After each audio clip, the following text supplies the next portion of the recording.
Hello friends, welcome back to cinema secrets. இன்னைக்கு இந்த வீடியோவில் நான் பேச போகிறது நம்ம தமிழ் சினிமாவை சேர்ந்த ஒரு சில நடிகைகளை நம்ம அந்த காலகட்டத்தில் பார்த்து ரசிச்சிருப்போம். அதுவும் பார்த்தீங்கன்னா அவங்க ஒரு சில படங்கள் நடிச்சிருப்பாங்க. இருந்தாலும் இவங்க ஒரு காலகட்டத்துக்கு அப்புறம் நம்ம தமிழ் சினிமாவே கலக்க போகிறாங்க பார் அப்படின்ற மாதிரி நம்ம எதிர்பார்த்துட்டு இருக்கும் போது தான் நம்மளுக்கு பேரதிர்ச்சி கொடுக்குற மாதிரி ஒரு சில நடிகைகள் ஒரு படத்தில் நடித்தது மட்டும் இல்லாமல் ஒரு 2-3 படத்தை நடிச்சு முடிச்சுட்டு இதுக்கப்புறம் தமிழ் சினிமாவே வேணாண்டா சாமி அப்படின்ற மாதிரி தெரிச்சு ஓடிய நடிகைகள்லாம் இருக்கிறாங்க. அந்த நடிகைகள்லாம் யாரு, இப்போ என்ன பண்ணிட்டு இருக்காங்க அப்படின்ற மாதிரி ஒரு புரிதல் நம்மளுக்கு இருந்திருக்காது. அவங்க என்ன பண்ணா எனக்கு என்னடா அப்படின்ற மாதிரி கேட்குறவங்க இந்த வீடியோவை தயவு செய்து பார்க்காதீங்க. இருந்தாலும் என்ன மாதிரி ஆர்வமுள்ள 90s கிட்ஸுக்கெல்லாம் நம்ம என்ன பண்ணுவோம்னா, நம்மலாம் ஒரு காலத்தில் இந்த நடிகையை பார்த்து ரசித்தோம், ஆனால் இப்போ இவங்க என்ன பண்ணுறாங்கன்னே தெரியலையே, இப்போ வரவங்களாம் நடிகவா செய்கிறாளுங்க, ஐயோ குத்தாட்டம் போட்டு சாவடிக்கிறாளுங்க, அந்த நடிகைகள்லாம் என்ன பண்ணுறாங்க நம்ம நடிகைலாம் அப்படின்ற மாதிரி ஒரு ஆர்வம் இருக்கும் இல்லைங்களா?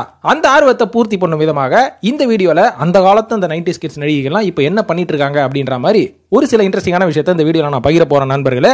அதனால நேரம் கடத்தாம வீடியோவில் போய் எந்தெந்த நடிகைகள் நம்மளை கொஞ்சம் மயங்க வச்சு கலங்க வச்சு ரசிக்க வச்சதையும் தாண்டி இப்போ என்ன பண்ணிட்டு இருக்காங்க அப்படின்றத பற்றி இந்த வீடியோவில் ஜாலியாக பேசுவோம் நண்பர்களே.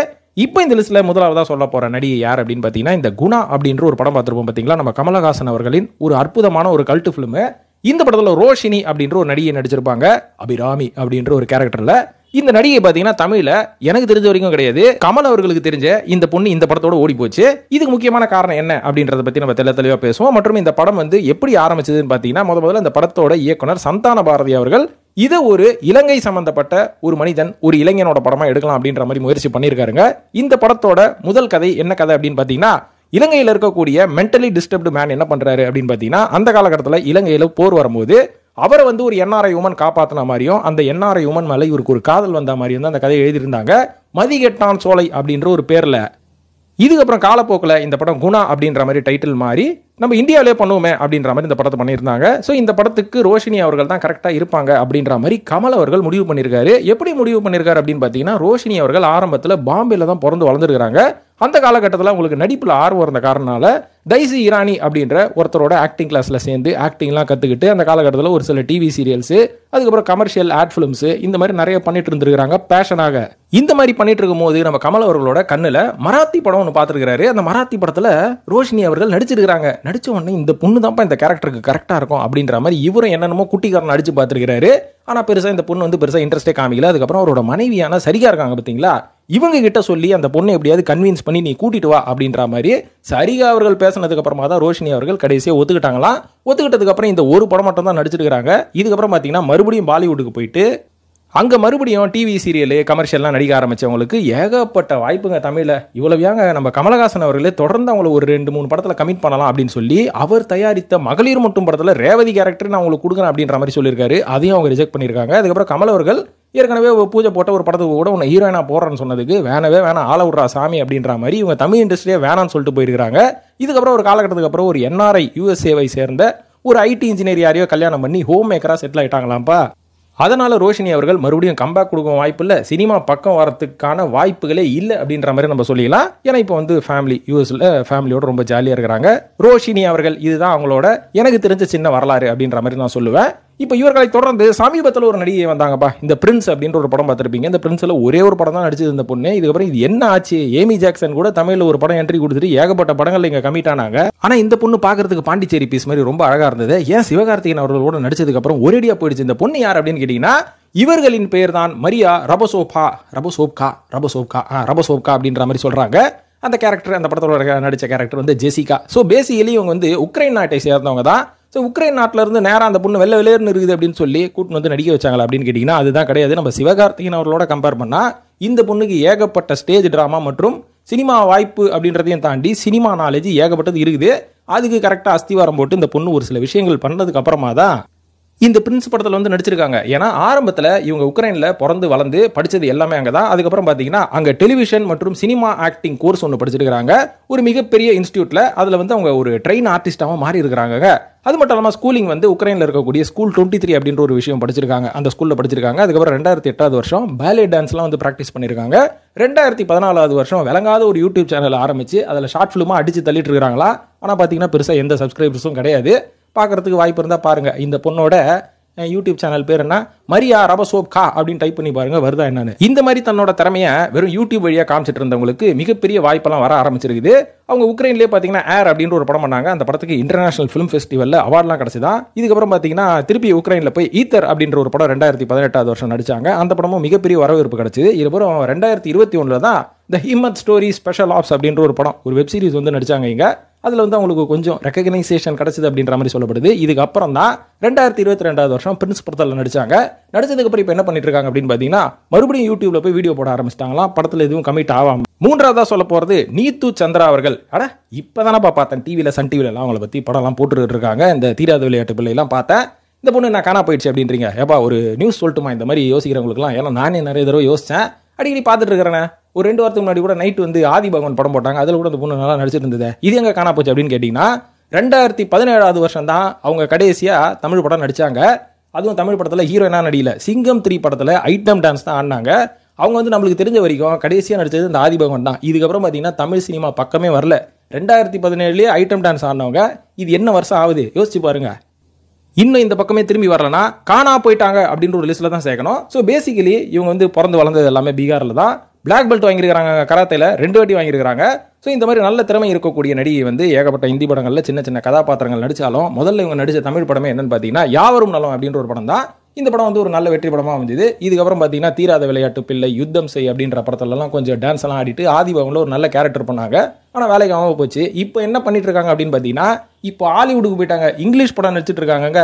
நெவர் பேக் டவுன் அப்படின்ற ஒரு படம் 2021 வருஷம் வந்தது இல்ல, இந்த படத்துல ஒரு நல்ல கேரக்டர் பண்ணிருக்காங்க. அதனால தமிழா இந்தியா பக்கமே வரதுக்கு வாய்ப்பு இல்லை. நான்காவதா சொல்ல போற நடிகை கீது மோகன்தாஸ் அவர்கள். இவங்க வந்து நலதமயந்தி படத்துல பார்த்துருப்போம், ரொம்ப அழகா இருப்பாங்க. ஆனா சைல்ட் ஆர்டிஸ்டா இருக்கும்போது இவங்களுக்கும் பேபி ஷாலினிக்கும் வித்தியாசமே இருக்காது. பேபி ஷாலினியா அதான் அஜித் அவர்களின் மனைவி. இவங்க 2 பேரும் கிட்டத்தட்ட ஒரே மாதிரி இருக்கிறனால இவங்க தான் அவங்களா அவங்க தான் இவங்களா அப்படின்ற மாதிரி சின்ன வயசுல நானே கன்ஃபியூஸ் ஆனது உண்டு. நீங்களும் அப்படி கன்ஃபியூஸ் ஆயிருந்தீங்கன்னா, குறிப்பா 90s கிட்ஸ் கன்ஃபியூஸ் ஆயிருந்தீங்கன்னா கமெண்ட்ல போடுங்க.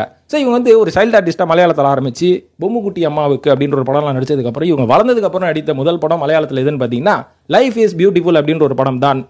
இதுக்கப்புறம் இவங்க தமிழில் நலதமயந்தி அப்படி ஒரு படத்தில் நடிச்சாங்க. நல்லாவே நடிச்சிருப்பாங்க, பார்க்கறதுக்கு ரொம்ப அழகா இருப்பாங்க. அதுக்கப்புறம் பார்த்தீங்கன்னா 2006 வருஷம் கல்யாணம் ஆகி செட்டில் ஆயிட்டாங்க. ஐயோ கல்யாணம் ஆகி செட்டில் ஆயிட்டாங்களா? இப்போ என்ன பண்ணிட்டு இருக்காங்க அப்படின்னு கேட்டீங்கன்னா 2009 வருஷம் இவங்க ஆக்டிங் எல்லாத்துக்கும் முழுக்கு போட்டுட்டு இனிமேல் நான் நடிக்க மாட்டேன், இயக்கத்தில் இறங்க போறேன் அப்படின்னு சொல்லி இவங்க முதல்ல இயக்கிய ஃபீச்சர் ஃபிலிம் தான் லயர்ஸ் டைஸ் அப்படின்ற மாதிரி ஒரு படம். இந்த படம் வந்து நம்ம நவாசுதீன் சித்திகெல்லாம் வச்சு பண்ணாங்க, கொஞ்சம் நல்ல படம் தான். இதுக்கப்புறம் பார்த்தீங்கன்னா மூத்தன் அப்படின்ற ஒரு மலையாள படத்தை இயக்குனாங்க.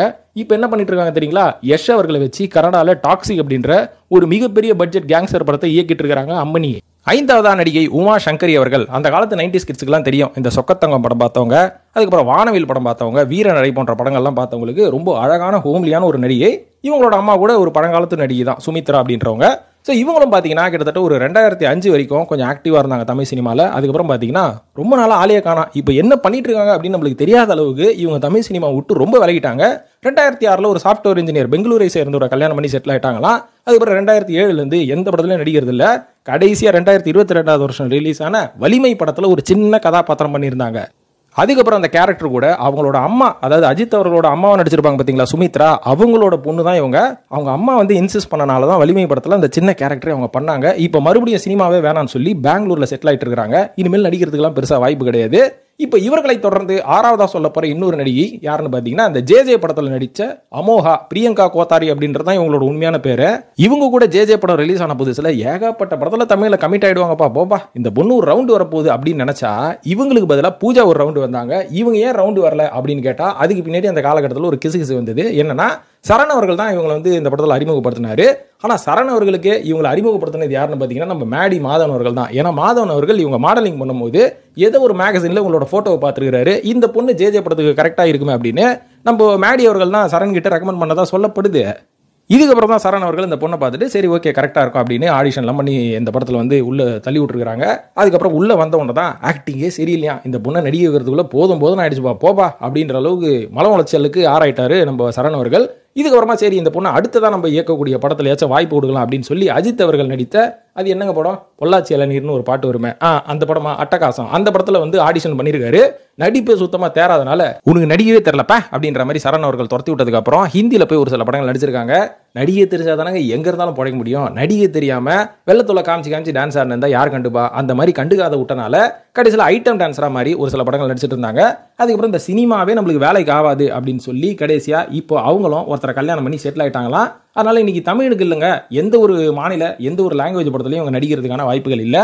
இப்போ போதா வரைக்கும் அரசியலில் இறங்கிட்டாங்களாம். காங்கிரஸ்ல சேர்ந்து கேம்பெயின்லாம் பண்ணிட்டு இருக்காங்க. என்ன பாருங்க என்னென்னலாம் நடக்குது இந்த ஊர்ல. ஏழாவதா நடிகை தரிகா அவர்கள், இவங்களெல்லாம் ஞாபகம் இருக்குங்களா? அந்த காலத்துல 90s கிட்ஸ் எல்லாம் வந்து நம்மலாம் பார்த்துருப்போம். இந்த பொண்ணு திடீர்னு சீரியல்ல வரும், அதுக்கப்புறம் ஆங்கரிங் பண்ணிட்டு இருப்பாங்க, ஜோடி நம்பர் 1ல டான்ஸ் ஆடினு இருப்பாங்க. திடீர்னு பார்த்தா தனுஷ் கூட சிம்பு கூடலாம் வந்து படம் நடிச்சிட்டு இருப்பாங்க. கடைசியாக இவங்களை நான் வந்து இந்த பிரியாணி அப்படின்ற ஒரு படத்தில் பார்த்துருக்கிறேன். இதுக்கப்புறம் இவங்க என்ன நாங்கள் பார்க்கறதுக்கு நல்லா இருப்பாங்க, ஒரு நல்ல ஹைதராபாத்தில் வளர்ந்த ஒரு பொண்ணு தான். ஸோ எல்லாமே நல்லா இருந்தது. அதுக்கப்புறம் ஏன் இவங்க ஜெயிக்க முடியல அப்படின்றது இவங்களோட தலைவத்தை கேட்டால் தான் தெரியும். ஆனால் இனி என்ன பண்ணுறாங்க அப்படின்னு கேட்டிங்கன்னா, சினிமாவில் பெருசாக கெளிக்க முடியாத காரணத்தினால இவங்க கல்யாணம் பண்ணி செட்டில் ஆயிட்டாங்க அப்படின்ற மாதிரி சொல்லப்படுது. சரி, ஓகே. இவங்களை தொடர்ந்து 8வதா சொல்ல போகிற இன்னொரு நடிகை தியா அப்படின்றவங்க தான். இவங்களை வந்து நம்ம அந்த காலகட்டத்தில் குறும்பு அப்படின்ற ஒரு படத்தில் பார்த்துருப்போம். அந்த படத்தில் கூட ஆசை 100 வகை அப்படின்ற ஒரு பாட்டு ரீமிக்ஸ் வேற லெவலுங்க. தமிழ் சினிமாவில் வந்த ஒரு முதல் ரீமிக்ஸ் அந்த பாட்டு தான் அப்படின்ற மாதிரி சொல்லலாம். யுவன் சங்கர் ராஜா அவர்கள் போடுன்னு போட்டிருப்பாரு. இன்னைக்கெல்லாம் என்ன ரீமிக்ஸ் பண்றாங்க, இருக்கிற பாட்டை அப்படியே ஒரிஜினல் பாட்டை தூக்கி ஃபுல் பாட்டை போட்டு டான்ஸ் ஆடுனுங்கிறானுங்க. அந்த அளவுக்கு தற்கொலை ஆயிட்டாங்க நம்ம இசையமைப்பாளர்கள் எல்லாருமே இப்போ இருக்கிறவங்க அப்படின்னு நான் சொல்லுவேன். ஸோ ரீமிக்ஸ்னா நம்ம யுவன் சங்கர் தான், யாருமே அடிச்சிக்க முடியாதவரை. ஸோ அந்த படத்தில் அந்த ஆசை 100 வகை பாட்டுக்கு டான்ஸ் ஆடின அந்த பொண்ணு அதுக்கப்புறம் தமிழில் வந்து ஒரு 4-5 படம் பண்ணாங்க. கோடம்பாக்கம் போன்ற மொக்க படங்கள்லாம் பண்ணதுக்கப்புறமா இவங்களையும் தமிழ் சினிமா துரத்தி விட்டுருச்சு. என்ன இருந்தாலும் நல்ல டேலண்ட் இருக்கணும் இல்லையா? ஸோ இவங்க வந்து ஹைதராபாத்தை சேர்ந்த பெண் தான். குறும்பு படம் நடிச்சதுக்கப்புறம் ட்ரீம்ஸ்னு தனுஷ் கூட சேர்ந்து ஒரு சில படங்கள் பண்ணாங்க. எதுவும் சரியாத போகாதனால 2006 வருஷம் இவங்களும் அரவிந்த் அப்படின்ற ஒரு ஐடி மாப்பிளைய கல்யாணம் பண்ணி செட்டில் ஆயிட்டாங்களாம். முக்காவாசி நடிகைகள் செட்டில் ஆயிட்டாங்க கல்யாணம் பண்ணி. ஆண் நடிகர்கள் மட்டும் தான் செட்டில் ஆகாமே சுற்றி நிற்கிறாங்க நண்பர்களே. ஸோ இதுல இருந்து நான் என்ன சொல்ல வரேன்னா, இன்னும் சொல்ல வரல, இவங்கெல்லாம் என்ன பண்ணிட்டு இருந்தாங்கன்னு எனக்கு ஒரு கியூரியாசிட்டி இருந்தது. அதை தெரிஞ்சுக்கிறதுக்கு ஒரு சில ரிசர்ச் பண்ணேன், நிறைய நடிகைகளை பற்றி பண்ணேன். ஆனால் இதில் வந்து ஒரு 8 நடிகைகள் தான் சொல்லியிருக்கேன். தொடர்ந்து இதை பற்றி நிறைய பேசுவோம். நிறைய நடிகைகள் இப்போ என்ன பண்ணிட்டு இருக்காங்க, நடிகர்கள் என்ன பண்ணிட்டு இருக்காங்க அப்படின்றத பற்றி பேசுவோம். நம்மள மாதிரி சினிமா ஆர்வம் உள்ளவர்கள் இதை தெரிஞ்சுக்கிறதுக்கு ஆர்வமாக இருப்பாங்க. சினிமா ஆர்வம்லாம் கிடையாது, எனக்கு சொசைட்டி மேலே தான் ஆர்வம் அப்படின்றவங்க சினிமா சேனலுக்குள்ள வந்தது மட்டும் இல்லாமல் இந்த வீடியோவை கேட்டுட்டு கமெண்ட் போடுவாங்க பாருங்க, அதை தாங்க தாங்கிக்க முடியல. என்ன பண்றது, இப்படியும் சில பேர் சுத்திட்டு இருக்காங்க. ஸோ இந்த வீடியோ பார்த்ததுக்கு நன்றி. இது பற்றிய கருத்துக்களை கமெண்ட்ல போட்டு நம்ம சினிமா சீக்ரெட்ஸையும் வழக்கம் போல சப்ஸ்கிரைப் பண்ணிட்டு ஃபாலோ பண்ணுங்க நண்பர்களே. நன்றி, வணக்கம்.